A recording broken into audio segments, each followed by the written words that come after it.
করে আমি তো আজ পর্যন্ত দেখে নাই এই যে লোটারি কেটে কেউ কোটিপতি হয়েছে, বরঞ্চ বহু কোটিপতিকে দেখেছি লোটারি কেটে ভিখারি হয়েছে। আপনাদের এলাকায় সেরকম নাই, তবে আমাদের এলাকায় খুব হয়েছে লোটারি করা। যদি কেউ থাকেন তাহলে ভাবছি অত্যন্ত বিনয় বলবো আমার যুবক ভাই এবং আপনাদেরও বলছি একটু বিবেচনা করেন। কেন? আপনি যে লোটারিটা কেটে নিয়ে আসছেন না, ওই টাকা থেকে আপনার ছেলে মেয়েকে খাওয়ান না। আপনার ইনকামের উপরে আপনার ছেলে মেয়ের পেট চলে, আপনি খান, আপনার নিষেধ নাই। কিন্তু আপনার বাড়ির ওই কচি কচি ফোকারা মাসুম বাচ্চারা তারা কি অপরাধ করলো? তারা কি অপরাধ করলো? ওই মাসুম বাচ্চাদেরকে লোটারি কাটা পয়সা খাওয়াচ্ছে আপনার বাপ মা বেচারা 5 ওয়াক্তের নামাজি হাজী সাহেব, তারা কি অপরাধ করলো? বাপজি, আমার মা বোনেরা এখানে আছেন না? মা বোনেরা আছেন? মা বোনদের মা, আপনার স্বামী পয়সা এনে দিল বলে আপনি সেই পয়সা গ্রহণ করবেন না। আপনার স্বামীর রোজগারের মধ্যে আপনাকে যাচাই বাছাই করতে হবে, যাচাই বাছাই করতে হবে। আপনার অধিকার আছে যে তোমার পাপের রোজগার তুমি খাও, তোমার পাপের রোজগার দিয়ে আমার মাসুম বাচ্চার জীবন নষ্ট করতে পারবো না। মা, আপনাকে যাচাই বাছাই করতে হবে। স্বামী পয়সা হাতে দিল বললে আপনি সংসার চালাবেন না, আপনাকে তদন্ত করতে হবে। এই পয়সাটা কোথায় পেলাম? এত টাকা তো আসার কথা ছিল না আমাদের, কোথা থেকে পেলাম? সাবধান দেন, রাগ করার জন্য বলছি না, রাগ করাটাও ঠিক হবে না। কেন রাগ করবেন? এগুলো হাদিস কোরআনের আলোচনা নয়, আপনারাই বলেন। আচ্ছা, হাদিস কোরআনের আলোচনা আমি আপনাদের বুঝাবো না, কাদের বুঝাবো? আপনারাই বলেন। হাদিস কোরআনের আলোচনা কাদেরকে বুঝাবো আমরা? হিন্দুদের? কাদের? খ্রিস্টানদের? বৌদ্ধদের? তা আপনি মুসলমান, আপনাকে যদি হাদিস কোরআনের কথা ভালো না লাগে তাহলে কাদের ভালো লাগবে? হিন্দুদের? খ্রিস্টানদের ভালো লাগবে? আপনি মুসলমান, আমি মুসলমান, আমাদেরকে তো হাদিস কোরআনের কথা আপনার আলোচনা ভালো লাগবে। সুতরাং বলবো ভাই, আজকে এই যুগে লোটারি 5 টাকার লোটারির উপরে মনে বিষয় আপনারা কি জানেন? আপনারা জানেন না, আমরা ভালো করে জানি। আমরা জানি না, আপনি জানেন। 10 টাকা যদি লেগে যায় 1 কোটি টাকা, 1 কোটি টাকা, কত মানুষকে যে ফকির বানাইল, কত যে ভিখারি বানাইল। এই যুগে হাত দিয়েছে আল্লাহ, পাও দিয়েছে, ওই 10 টাকা লোটারির উপরে ভরসা করবো? লোটারির উপরে ভরসা করবো?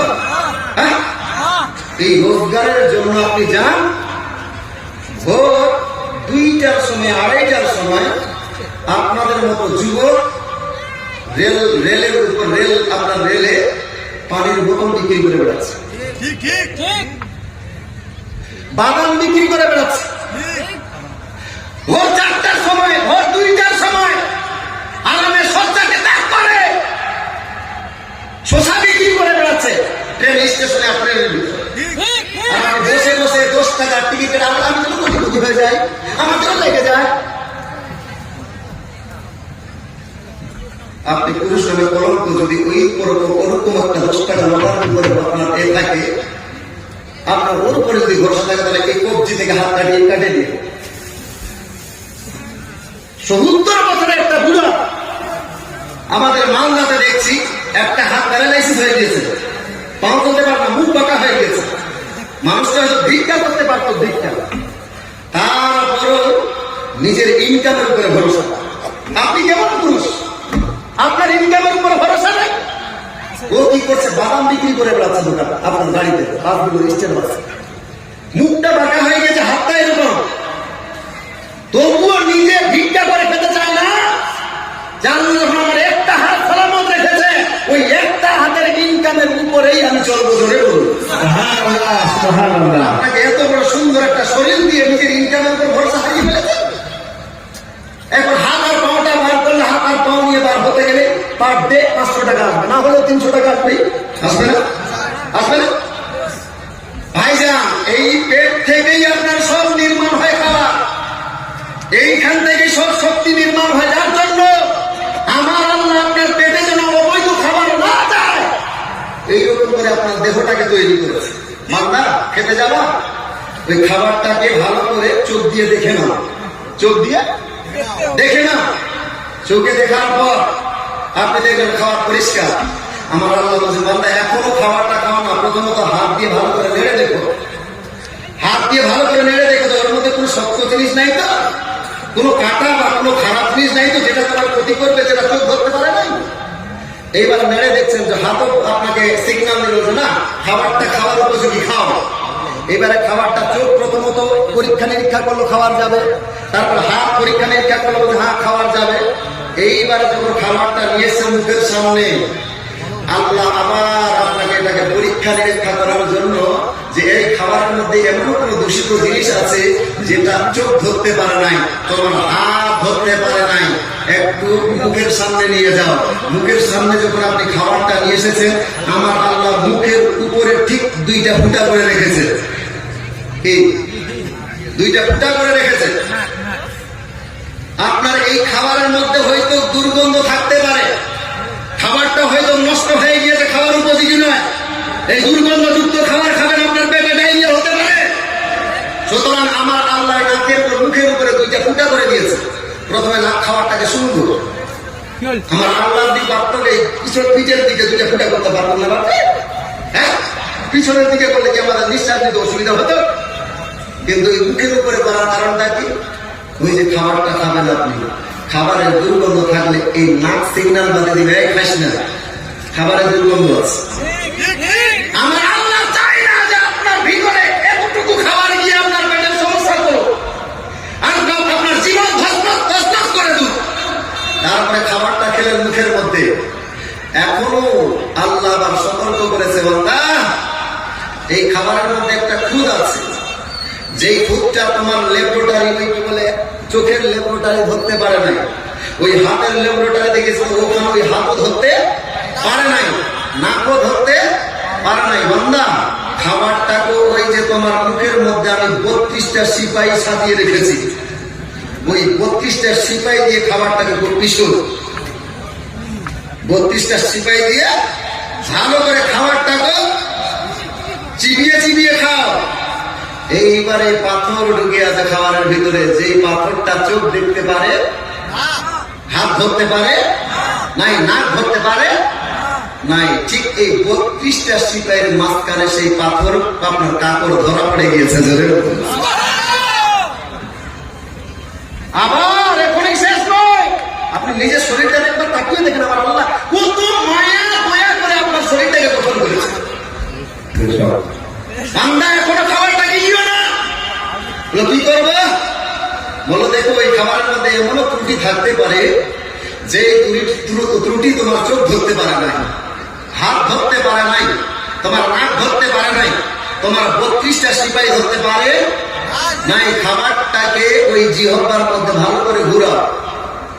এই আল্লাহ একটা জিহ্বা নামের মেশিন আমাদের মুখের মধ্যে ফিট করেছে, মাত্র আপনার ওই 4 থেকে 8 আঙ্গুল একটা মেশিন, এমন একটা মেশিন আপনার তৈরি করেছে যে একটা মেশিনের মধ্যে মিষ্টির স্বাদ, একটা মেশিনের মধ্যে তিতার স্বাদ, একটা মেশিনের মধ্যে আপনার লবণাক্তর স্বাদ পাওয়া যায়। জোরে বলুন।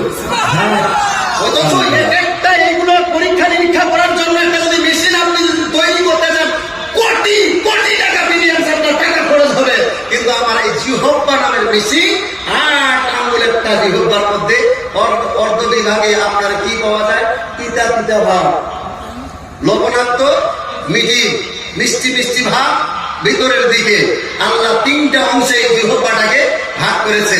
এইবারে বান্দা খাবারটাকে ঘুরিয়ে ঘুরিয়ে খাও। ওই খাবারের ভিতরে যদি একটা ছোট্ট পাটের পেশুয়া থাকে অথবা চুল থাকে, সেই জিহ্বা নামের মেশিন বলবে এই খাবার খাবি। যখন এই খাবারের মধ্যে জিহ্বা ঘোরাতে লেগেছে, ওই জিহ্বা সিগন্যাল দিচ্ছে এই খাবারের মধ্যে পাটের পেশুয়া আছে, খাবারের মধ্যে চুল আছে। জোরে বলুন। আল্লাহ চাই না আপনার পেটের মধ্যে একটা অবৈধ খাবার ঢুকুক, কারণ আপনার পেট থেকে যে খাবারটা পেটের মধ্যে যায়, সেই খাবার থেকে সর্ব অঙ্গের প্রতি আপনার প্রত্যেকটা অঙ্গ প্রত্যঙ্গের শক্তি নির্মাণ হয়, তাই না? খাবারে যখন আপনার পেটে যখন খাবার তখন আপনার হাত কাজ করবে। পেটে যখন খাবার তখন পাও আপনার কাজ করবে। পেটে যখন আপনার খাবার তখন মস্তিষ্ক কাজ করবে। পেটে যখন আপনার খাবার ওই টাইমে আপনার চক্ষুদয় কাজ করবে। পেটে যখন আপনার খাবার ওই টাইমে আপনার মুখ কাজ করবে, বাক শক্তি কাজ করবে। সুতরাং পেটের খাবারটা যদি বৈধ হয় তাহলে এই পেটের খাবার বৈধ হওয়ার কারণে আপনার পাও বৈধ কাজে বার হবে। সিনেমা হলের দিকে যাবে না, মসজিদের দিকে যাবে। আপনার পেটের খাবারটা যদি বৈধ হয় তাহলে হাত দিয়ে আপনি চুরির কাজে হাত বাড়াবেন না। এই হাত দিয়ে ডান খয়রাতের আপনি করে হাত বাড়াবেন, ডান খয়রাতের দিকে হাত বাড়াবেন। পেটের খাওয়াটা যদি বৈধ হয় তাহলে মস্তিষ্ক নিয়ে আপনি গুনার কথা নিয়ে ভাবনা চিন্তা করবেন না, কোন নেক কথা নিয়ে ভালো জিনিস নিয়ে গবেষণা করবেন। যখন পেটের খাবারটা বৈধ হবে এই মুখ দিয়ে চুগলি আর মিথ্যা কথা বলবেন না। পেটে যখন বৈধ খাওয়া এই মুখ দিয়ে তখন সত্য এবং কোরআন শরীফের তেলাওয়াত করবেন। জোরে বলুন